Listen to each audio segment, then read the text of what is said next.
Hey, I'm Fonzie. I'm on that new show about the 50s called Happy Days. It'll take you back to some really cool times. How does that grab you? So watch it Tuesday night, 8 o'clock, ABC, 7 Central. Hey!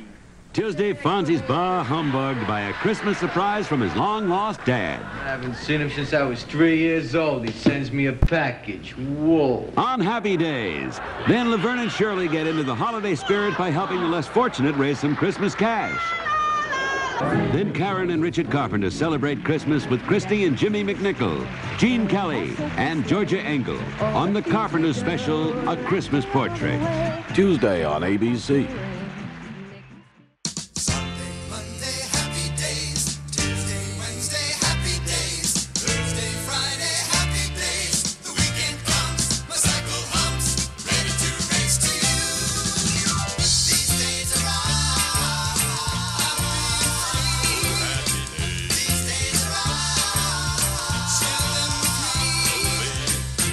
Sky, hello blue. There's nothing can hold me when I hold you. It feels so right, it can't be wrong. Rocking and rolling all week long.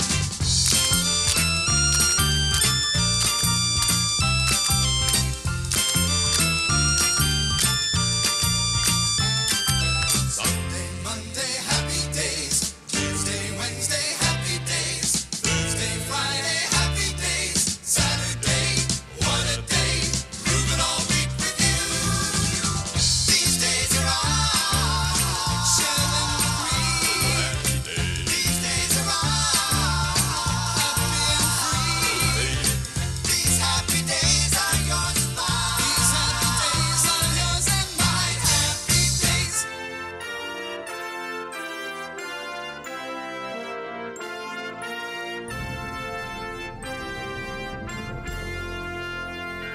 Sitcom All Ye Faithful, a Christmas podcast special, where again I discuss 25 Christmas sitcom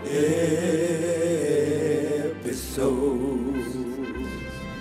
Please come and listen every day until Christmas.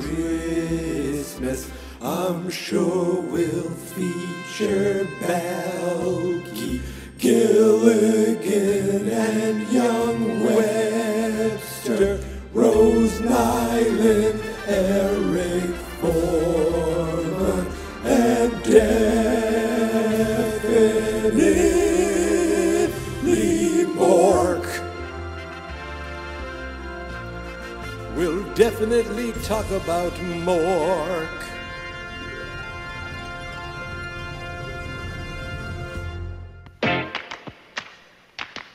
Goodbye, gray sky, hello blue. Something can hold me when I hold you. It feels so right, it can't be wrong. Rocking and rolling all week long. These days are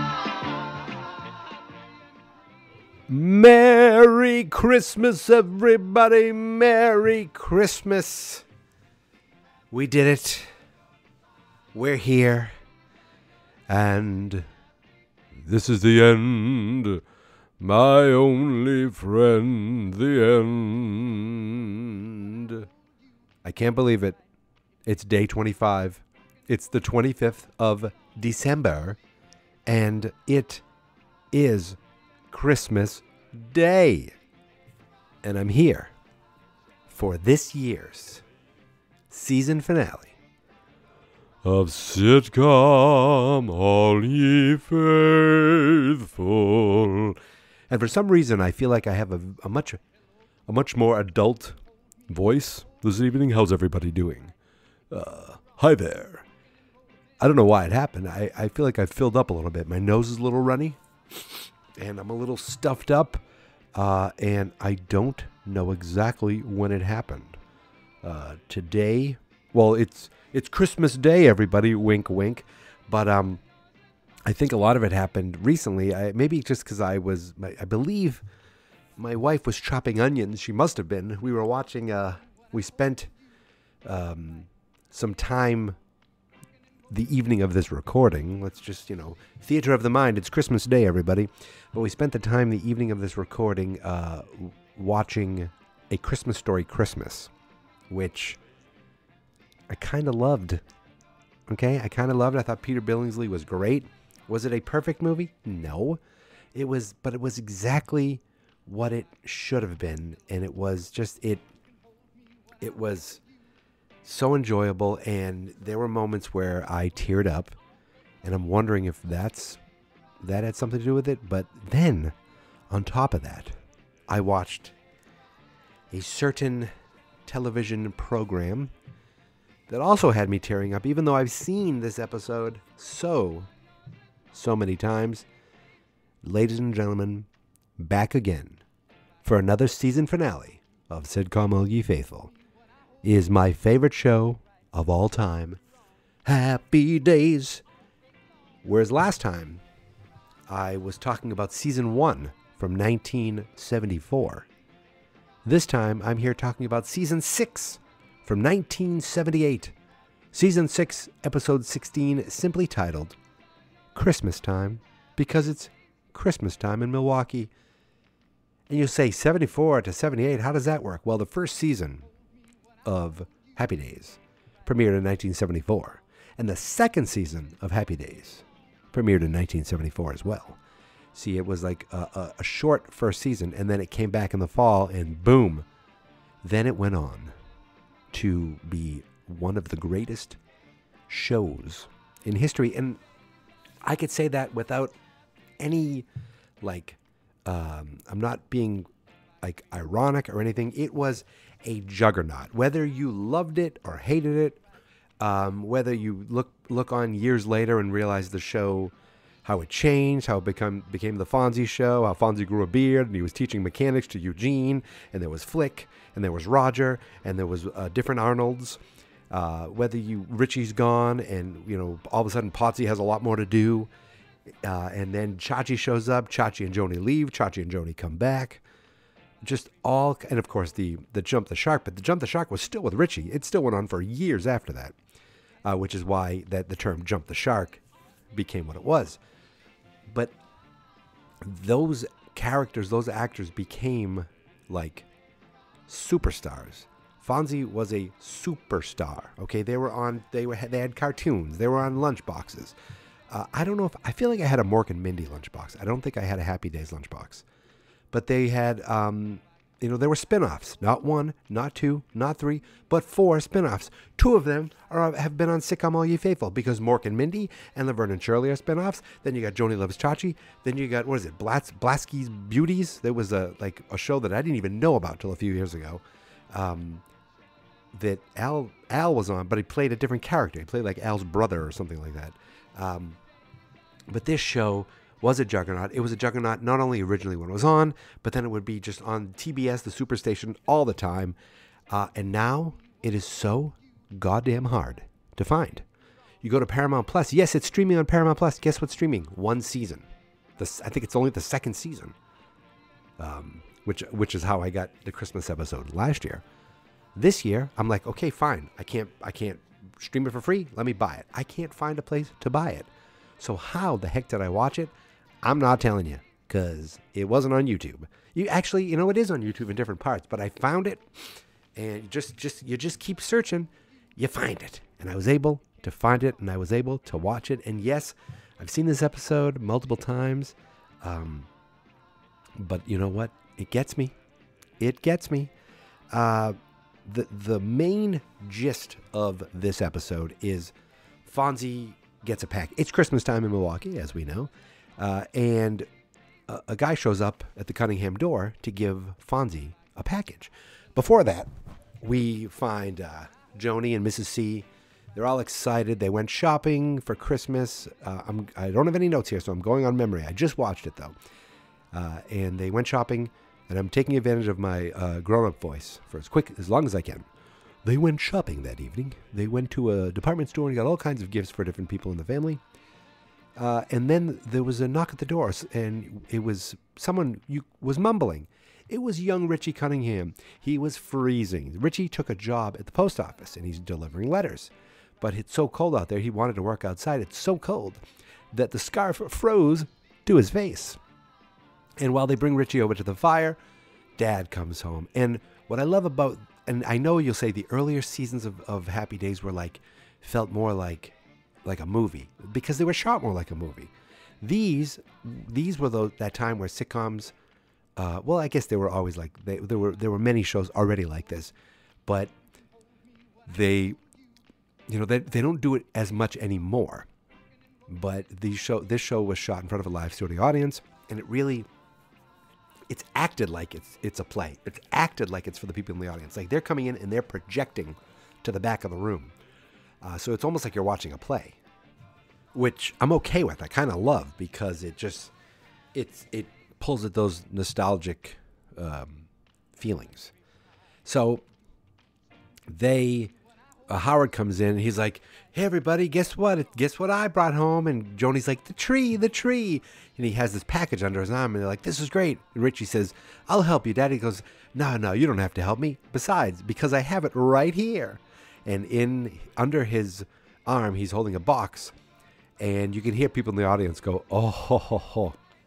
And it's because Howard brought home an aluminum tree. Like those, I guess, if those might have been big in the 60s. This was Christmas 1960. Now, it was not the episode was in 1978, but this took place in 1960. And you know this because of the end of the episode.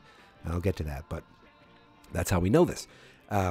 So Howard takes out he starts opening the box. He starts taking out these aluminum tubes. They're like, "It's an artificial tree." He goes, No, it's an aluminum tree. And he goes, "And they're great. They're on sale now at Cunningham Hardware." So he's selling them at the store, and which also comes into play later. He's all excited. He starts taking it out, and he's like, "You take these branches out, you stick it in the tube here." And Rich is like, "Oh, great. We'll really cut down on our tinsel budget." None of them are crazy about the fact that they have this artificial tree. But I think my dad's parents had a tree like that, a smaller tree. Early on in my life, I remember going to their house for a couple Christmas Eves. It ended up moving to like aunts and uncles' houses. But I remember at least having a couple there as a kid. Now, maybe we did more, but I remember at least one time seeing this tree there. But I almost felt like, did I sleep over? But I mustn't. I just was so young that I probably just fell asleep. So while they're all kind of fussing about the tree, there's a knock at the door, and Richie comes out, and Richie opens the door, and there's this guy there. He's like, "Hey, how you doing? I'm looking for Arthur Fonzarelli." He goes, "Oh, he doesn't live here. He lives over the apartment over the garage." He goes, "I'll show you." He closes the door, and then he opens back the door, and he's covered in snow. He's like, "Dad, I got the snow off the roof." Womp womp. Richie's the best. Richie, like Joni made some joke to him earlier, like, "I bet you wish you worked inside now." And he just looks around and goes, "Ha, ha." And I was like, that's hilarious.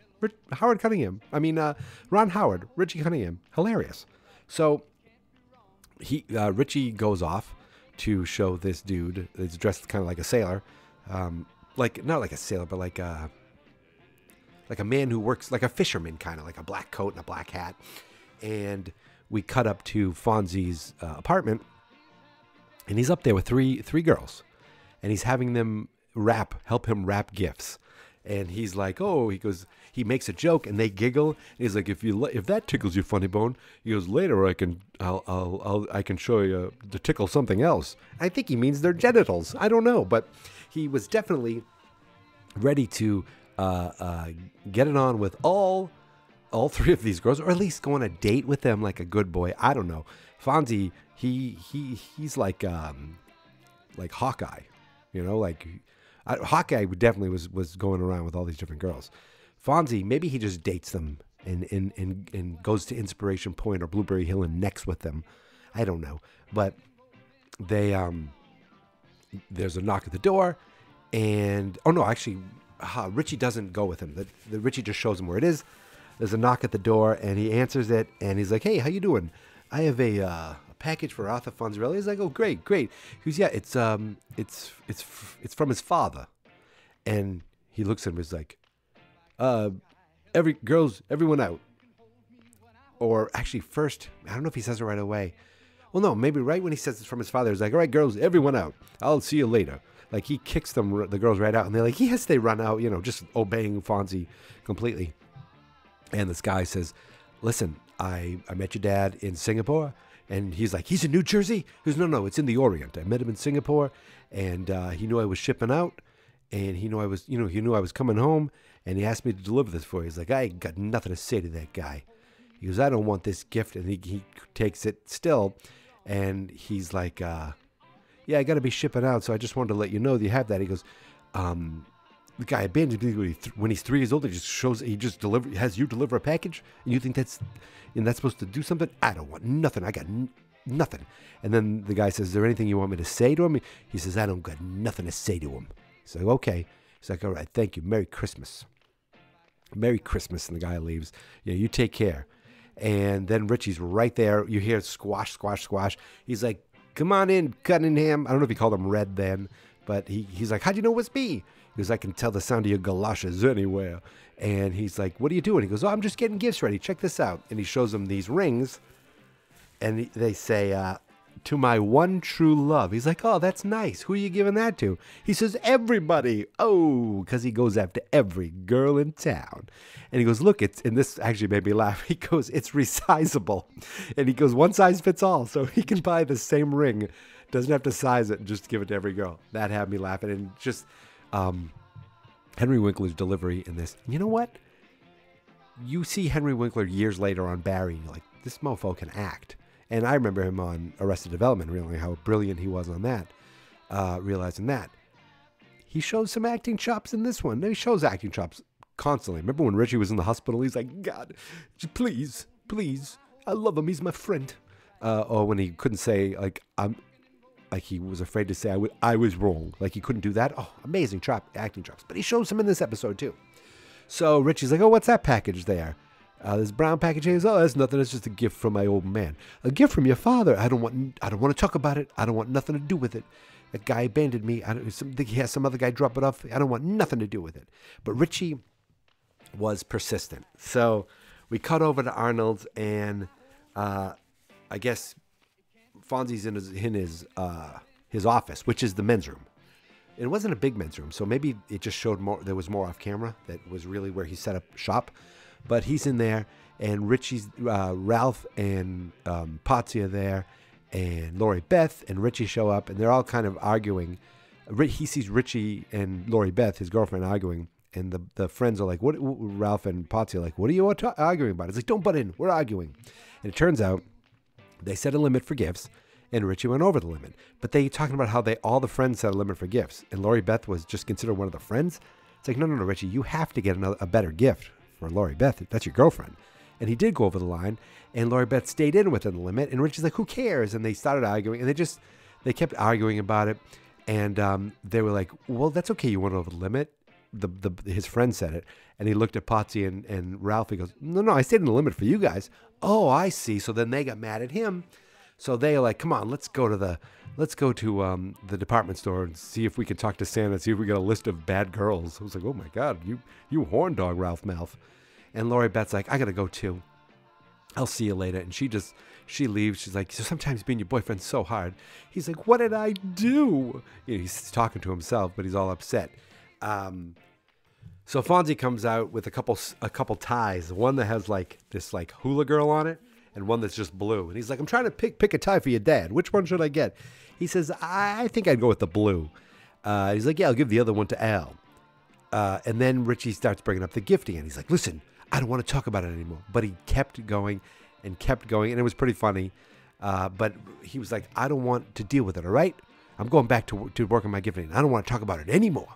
So everyone's mad at Richie. Al comes out and says, look at this tree, Richie. I bought it from your father. And check this out. I bought this light too. And he plugs in the light to work, and it explodes. It was like a light with these gels on it that would cast different colors on the tree. And he goes, your father sold this to me for 4% off. What a guy. And it blows a fuse, and he does the famous Al thing where he goes, yeah. Ah, yeah. And it was great. he says, can you... Oh, and then it kind of goes, it cuts to like snow and then comes back and Richie's still there. He's like, I got the lights to work, Richie. Check it out. It's great. Can you do me a favor? Can you lock up? He's got to go. Oh, and then there was like a bad like audio like added in later where Al's talking like this. Then all of a sudden he's like, I've got to go. I've got to go to the mall and get more gifts. Or I've got to finish some shopping. But it sounded, you could tell it was dubbed in later. So he's sitting around, he starts blowing out candles and, closing up shop because Al trusts Richie Cunningham to close the shop. And Laurie Beth comes in, blows out the candle with him and goes, I'm sorry. And she goes, listen, I felt bad that I didn't get you a better gift. So I went back and I swapped it out for this, and she got him a really nice pen. He goes, oh, this is great. I felt bad also, so I went back and got you something within the limit. Oh, we're so bad at giving gifts. And they both say, we can return them. He's like, no. And they'd say, no. And then he says, I can give you something. I have one other gift for you, and it won't cost a thing. Mwah! And he gives her a big smooch, and they're all good now. So we cut back to the Cunningham residence, and Joni and Mrs. C are decorating the tree, and they're getting the gifts out. And Marion says to Joni, what's that brown one there? She says, I don't know. Richie told me to put it here. She's like, brown paper, brown wrapping paper and aluminum trees. This is crazy. Joni just was not into the Christmas spirit. But as you see, Richie snuck that gift in that Fonzie didn't want to open. So they, all of a sudden the door opens and Howard Cunningham says, Merry Christmas, Joni. Merry Christmas, Joni. Look. And then boom, he brings in a real tree. Oh, you got me a real tree. And Marion goes, this is wonderful. He says, I thought you liked the aluminum tree. She goes, oh, yeah, that's great too. But this is wonderful. And they made a joke that Marion has been making spiked eggnog all day. So she was a little drunk the entire time. So she's got a new tree. And they're like, this is great. But then Marion goes, oh, wait, I have to show you something. She runs out through the kitchen, comes back. She bought a tree too. Oh, my goodness, I bought you this is hilarious. Merry Christmas, Joni. Then Richie comes in and says, Merry Christmas, Joni. Oh, there's already other trees here. Then Fonzie comes in, Merry Christmas, shortcake, and he's got a tree. So now we have 4 trees, and they each bought a tree. They're like, this feels like we're in a forest. And Howard's like, that's okay. I've always wanted to spend Christmas in the woods. And I think Fonzie says, I have, or something like that. So then we see them all sitting around and ready to open gifts. And they say, okay, Joni, start giving out gifts. Joni goes over and Richie hands her or makes her take the brown paper bag one from the dad that he wanted nothing to do with, and brings it over. And Richie's like, Fonzie's like, what is this?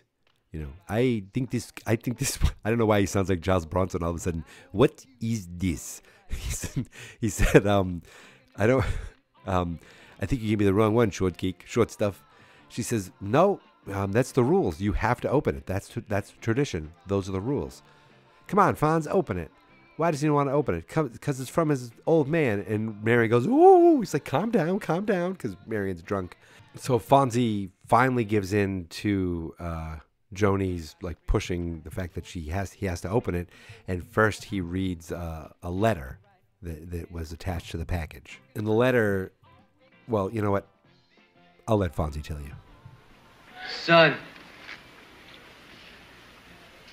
I'm writing this letter in case I don't have the guts to tell you it was me that delivered the letter. Shyamalan twist. The man who delivered the package to Fonzie saying it's from his dad was his actual dad. That was Vito Fonzarelli. And he didn't have the guts to tell him it was him. And Fonzie, reads, actually, he doesn't want to read the letter anymore. He puts it down and he's pissed off. And he's like, he left me when I was 3 years old and he didn't have the guts. It bothered him. Maybe I couldn't do it. This is, he got so angry. And he gets up he walks away, and Richie picks up the letter, and Howard's like, "What? Now wait a minute, Richard." And he goes, "No, you know what? I've been hearing about Fonzie's dad since I've met him, and I think he needs to hear this." He goes, "What are you afraid of?" He goes, "You know what? I'm not afraid. You can read it. Read it if you want." And he reads it, and he talks about how he met his mom when he was a merchant seaman, and they connected. He couldn't stay in one place at one time, and it was, he goes, "I don't know, maybe it's my fault, but I couldn't stay in one place at one time, and it's not an excuse, but that's the way it was, that it didn't work out." And Joni, or they said, "So do you want to open the package? I don't want to see it." I forget exactly, even though I just watched it. And Mrs. Cunningham's like, "Oh," and Howard's like, "No, wait a second. No, you know what?" He goes, "That's ridiculous. There's such thing as responsibility, okay?" And this guy couldn't cut it and didn't do anything. And he starts, blaming the guy. Like, there's lots of guys who would like to take off and go live their wild life, but they don't do it because it's something called responsibility. And all of a sudden, Fonzie's like, wait a second. You're right. All this time I blame myself. I thought he was going to say something like, "I don't need him. I already got a father, Mr. C." But that didn't happen. I really wish that was going to happen. And then I just would have just wept. But he was like, "You're right, Mr. C. All this time I've been blaming myself. And you know what? That's his problem. He just couldn't do it. It's something wrong with him." And they're like, "Yeah, exactly. This is what you want to open your gift?" He's like, "Yeah, I'll open my gift." So now he opens his gift, and it's this like black silk robe with like Asian art on it. And he's like, "Oh," he goes, "this is from Singapore, which is in the Orient." And he all of a sudden he just kind of has a change of character where it's like, you know what? Because they said, "Oh, you don't want to open it." He goes, "You know what? I'm amongst family. I'll open my gift."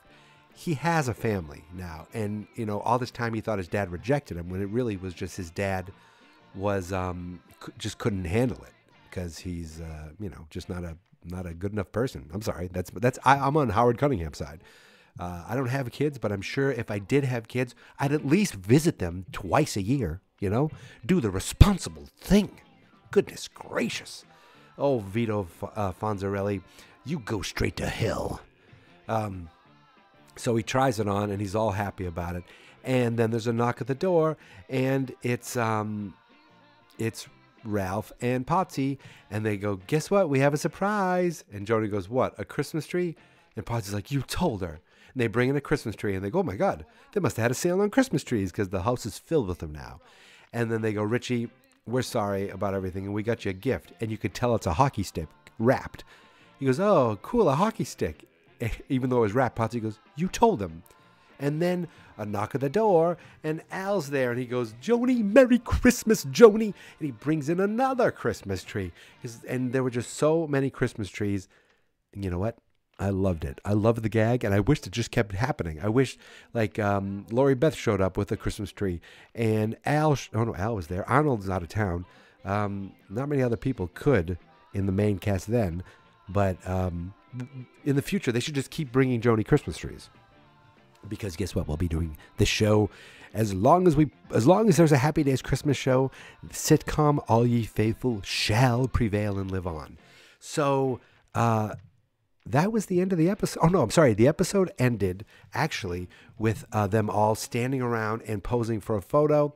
They all squeezed in, and it was great. It was the Cunninghams. It was Fonzie, Ralph, and Potsy, and Al. It was basically everyone in the opening credits. Was in the photo. Lori Beth, I guess, spent Christmas Day with her family. They're still in high school, right? I mean, no, they showed them throwing caps up in the air in the credits, so maybe they're in college now. But either way, he doesn't want to spend Christmas Day with Lori Beth. He wants to spend it with Joni, Fonzie, Marion, and Howard. And so do I. Oh, what a wonderful, wonderful moment. And we get a nice photo of them. And then it shows like an actual photo, and the album closes, and it says Christmas 1960. And boom, that's how I know that this episode, this season takes place in 1960. Wonderful, wonderful, wonderful, wonderful. I loved the last year's where Richie invites Fonzie over for the first time, and Chuck's there. They didn't kill off Chuck yet, and Fonzie just kind of felt what it was like to be around a family. But I also love these years later episodes where Fonzie's already like the superhero Fonzie, where he can hit the jukebox even though we didn't get that. He can snap his fingers and girls will come running even though he didn't do that in this episode. We still got like the Fonzie living over their garage, which gets him in the house more and makes him around more. And we get just I like this version of Happy Days where it's in front of the live studio audience. This is the sweet spot up until, Richie leaves. Because Richie and Fonzie together is like my favorite duo. Just ridiculous comic timing and just like a camaraderie between the two of them. Love it. But yeah, that's it. I think I'm done, which is crazy because then tomorrow I'm not actually putting a podcast out.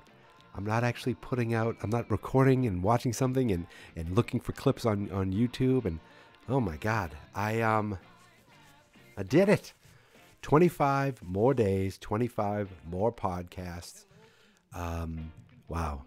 So as you know, Geek Mentality is going to be taking a little break for a little while. But you can still find me on other podcasts. Go to fansnotexperts.com and you can find all the other podcasts that I work on. The big one is my Stranger Things podcast, which I haven't done in a couple months. I need to do a new episode of that too.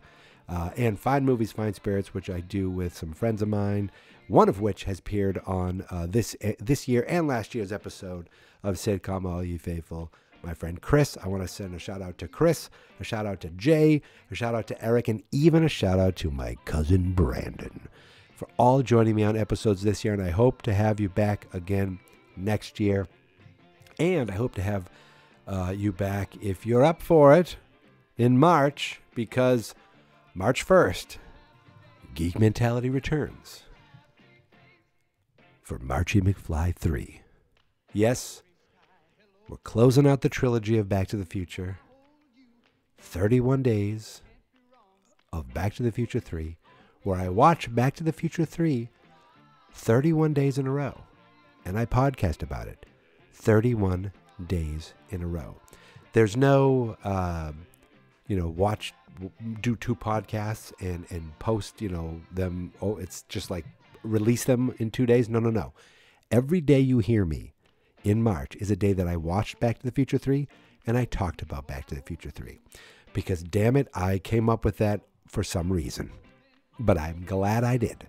And I'm excited to get back into Back to the Future. I haven't seen Back to the Future 3 in a while, and I'm thrilled when I don't know if it made it to the air on the recording, but when I was talking to my friend Jay the other night, he'll say Back to the Future 3. It's no Back to the Future 2, but it's also it's no Back to the Future 1, but it's also no Back to the Future 2, meaning way better than 2, but obviously nothing can touch the first one. Oh my goodness, I am excited to get there. But that's still a few months away. So, in the meantime, I hope you go to fansonexperts.com and see some of the other shows that we have there. I also have another show that I've put together. I haven't recorded anything yet, but it's going to be very reminiscent of this kind of show where I just watch something and talk about it. Very little notes, very little like research. It's just kind of reliving something or watching something for the first time and reacting to it. And the name of that podcast is Slash. And it really is going to focus on slasher movies and slasher franchises. So maybe I'll watch every movie in a certain franchise, of a certain series with a certain, masked killer who goes after campers or goes after babysitters, or a guy who goes after kids in their dreams, or a talking doll, all kinds of stuff. But that is going to be its own podcast called Slash. And you can find more about that at fansonexperts.com/slash. I'm going to get it up on iTunes soon. It's already available on Spotify. So if you find it, you could subscribe to it. You can just chill and just wait for it to come because it's coming in 2023. But until then, my friends, I again want to thank Jay, Eric, Chris, and Brandon. I want to thank all of you, the listeners, everyone who's liked my post on Instagram or liked my post on Twitter, everyone who has listened to the show.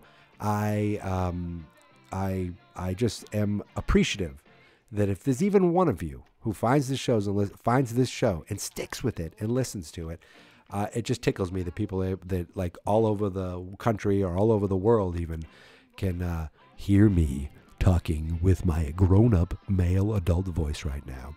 So I'm signing off until March. Thanks again for listening. Thanks again for subscribing. Merry Christmas, everybody.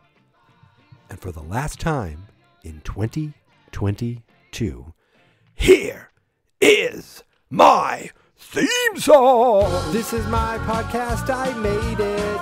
Geek Mentality's what I named it. And I think you should listen and subscribe, 'cause I'm kinda funny and awesome. I think that I'm worth your time, and I'm kinda handsome. My mom says, please listen and please subscribe. At least listen to this episode. Fast, not experts. Hey, this will make a great picture for the album. How you can see the tree?